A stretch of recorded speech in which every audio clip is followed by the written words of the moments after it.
주역. 복효동 정하는 방법에 의해 선인이 현몽하여 말하길 일묘 7만 번 변동이라 하는 것. 정축국의 석시 아무렇게 손이 저술할적 석시라 하였음 높아선 정등각자 석존는 56억 7천만 년 미륵 출세를 말하고 여기선 56억 7천만 년이라 하는 것을 잠깐 나름대로 해석을 한다면 56억은 556기 또는 5 행육합을 말하는 것 백화함 10간 12지 시공을 상징하고 또 10을 플러스 부호로 볼 수도 있는데 이렇게 됨답 11이나 이진법제로 1이 되는 것을 상징한다. 11로 보면 역시 가운데 10을 플러스 부호로 봐선 2라 하는 의미이고 그냥 11로 읽음 플러스 쪽으로 하나라 하는 취지다. 어디라 하는 글자는 제로와 1에서부터 억수의 단계로 발전을 보면 깨달음의 각이 세포 분할하여선 병정꽃으로 피듯 흐드러지게 활짝 피어난 모습이 사람의 형상을 짓고 인변은 입체 정자변이기도 하다. 그래선 활짝 피어났다 하는 것이다. 뜻 의자는 그 생김상이 심중에 있는 생각을 소리 언어로 통병할 단계에까지 이르게 되는 것을 가리키는 글자 의미다. 이것을 사람의 뜻이라 하는데 간단 줄여선 업자로 표시하고 있다. 그 다음 7천만 년이라는 글자 중에 1천 천자는 그 생김 의미가 천자를 플러스 부호로 기울겨선 가감승제 곱셈부호로 만들으라 하는 표현이다. 많은 제로 원위치로서 방정식에 몰아야만 한다는 뜻의 56을 이루는 답을 말하는 것. 소위 8수를 상징하게 된다. 다시 주제 설명으로 돌아와선 56이 되려면 반드시 7승수 8이다. 4승수 3은 탑 12이다. 가감승제법이 그렇습니다.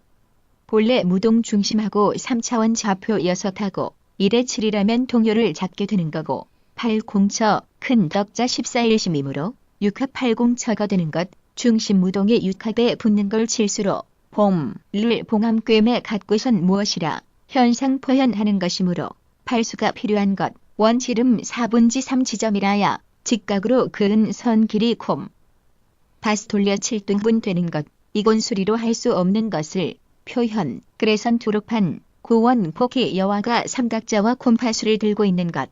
그래야지 우주 현상을 균등하게 잴 수가 있다는 것. 지금 혀와 존자가 말하는 것이라야만 동함에 탈이 안 잡히는 것. 이것은 인제 무동 단동은 물론 복효동인데 동시동이고 순서동이고 역순서동이고 상간 복합적이 여러 누동 을 다 말할 수 있는 방법이다.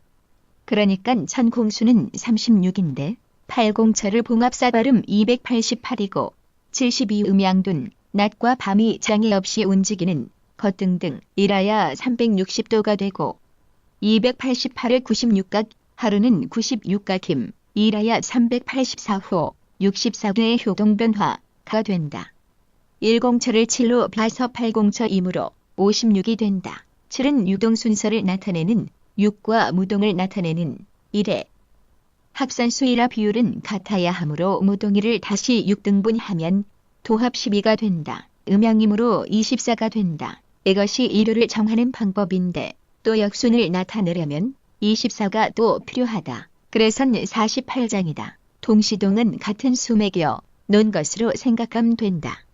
소위 48즉감은 그릇이 6 목석치가 있어야 한다. 그래선 288 육절귀가 활동을 펼치게 되는 것이다. 모인 난의 전에 기술한 아무르크 쇼니를 저술할 적에 조금 말해놨다. 그러니깐 48개씩 상가치를 묶은 것을 6그릇이 필요 한 군데 모아 놓고선 뭔가 알아보겠다 한다면 무작위로 뽑음, 복동을 다 하저없이 표현을 할 수가 있다. 이를테면 무동양호만 뽑음 건위천괴로서 무동린보다 무작위로 6번만 뽑음 절로 순서가 정해진다. 첫 그릇에 양 1번을 뽑고 6번째 그릇에 양 1번을 뽑음 동시동인 거다. 가운데 사효가 무동양효이라면 이러면 건위천괴가 대과괴로 가는 거다. 근데 6번째 그릇이 이상양효라면 청풍구괴 되었다가 대과괴 귀납괴가 된다. 반대로 6번째 그릇에 양 1번이고 첫 번째 그릇이 양 2번 이상이면 택천쾌 된 다음 택풍대과괴가 된다. 이래선 삼남한 물상을 다 표현할 수가 있다. 이러고 그냥 가만히 있는 것은 아니다. 무유동이라시 공간 우주가 유동정림으로 또 자연 변화하게 되는 것이 원리다. 자, 그러면 편의상 사용하기 좋게 바짝 줄여놓기를 한다면 동정의 비율은 같아야 하므로 삼가치를 젓갈이라 하여보자. 젓갈 가운데를 금을 긋는다. 한쪽은 무동구간, 한쪽으로만 6등분 균등하게 금을 긋는다. 이것은 양효이다. 음효 젓갈 역시 그렇게 금을 긋는다 역순이 있을 것이므로 두 개를 더욱 그렇게 해야 하며 역이란 글자를 무동구간에 표시해 놓는다. 이렇게 되면 바짝 줄여 24개의 산같이 젓갈이 된다. 이 젓갈을 구부려 휘어놓는 고리로 생각을 한다면 24개의 고리가 된다. 이것은 얼마든지 한 삼통에 집어넣고 흔들 수가 있다. 그런데 주의해야 할 점은 반드시 숫자를 무작위로 순서를 정해선 표시해 놔야 얄팍한 머리가 가감하려 들지 못하게 하는 방법이다. 또 시비가 없게끔 잘록하게 마디가 있게끔 해선 엄지와 검지만으로 짚게 하되 숫자 경계 지점을 짚지 못하게 한다. 문재인 표냐 홍준표 표냐 시비하면 무효표가 된다.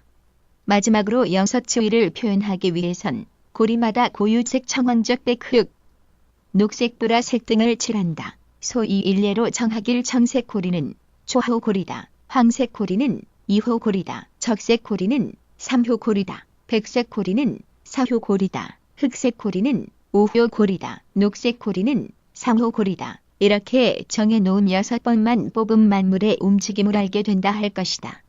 그런데도 뭔가 불충분한 점이 있을 거란 것이지.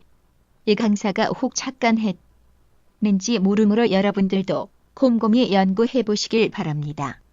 만약상 한 산통에 담아갖고 복서하면 같은 색깔이 나온 제번 뽑아야 할 번거로움이 이들 거다. 그러므로 투명한 그릇에 담아놓고 하든가 하여선 같은 색깔을 거듭 짚지 못하게 해야 한다 할 것이다.